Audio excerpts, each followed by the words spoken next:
இதுலேயே இங்கே வந்து என்னமோ ஒரு 6 மாதம் ஆன மாதிரியும் அவங்க ஒரு சட்டத்தை கொண்டு வந்து அது சரியாக செயல்பட மாதிரியும் மக்கள் விரோதமாக அது நடந்த மாதிரியும் இவ்வளவு இது விஷயம் இப்போ ஆரம்பத்தில் பேசுறதுக்கான இது தேவையில்லை. இது என்னென்னா வன்மத்தை காட்டுது.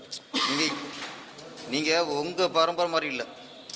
கலைஞர் சட்டசபையில் உட்கார்ந்து அதுக்கப்புறம் ஸ்டாலின் அவர்கள் வந்து பலமுறை எம்எல்ஏ இருந்து அதுக்கப்புறம் சட்டசபையில் உட்காந்து நீங்கள் அந்த 5 வருஷம் நீங்கள் எம்எல்ஏவா துணை முதல்வராக அவர் கம்பீரமாக நீங்கள் உட்காந்து பழக்கப்பட்ட இடம் இந்த சட்டசபை.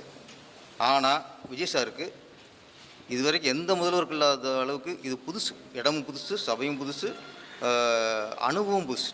அப்போ இப்போ எம்ஜிஆர் கூட பல தடவை எம்எல்ஏவாக சட்டசபை இருந்து அப்புறம் முதலமைச்சர் ஆனார். அதே மாதிரி கலைஞர் பலமுறை எம்எல்ஏவாக இருந்து அதுக்கப்புறம் முதல்வர் வந்து உட்காந்தார்.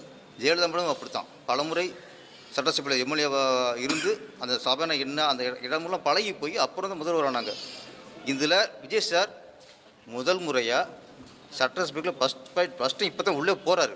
அப்போ நீங்களாம் ஒரு புதுசாக வந்திருக்கிறார், இப்போ தான் முதலமைச்சர் ஆகிருக்கார். அப்படிங்கும்போது அந்த ஒரு அடிப்படை நாகரிகம் இல்லாமல் எல்லாரும் சேர்ந்து அவரை குதறினீங்கன்னா அது வன்மத்தின் உச்சிதான். இது வந்து நீங்கள் நாகரிக அரசியல் இல்லை. முதல்ல யாருமே மக்கள் ஒத்துக்க மாட்டாங்க. நான் சொல்கிறேன், ஏற்கனவே நீங்கள் பண்ணலாம் மக்கள் பார்த்துட்டு தான் உங்களை ஒதுக்கி வச்சுருக்காங்க.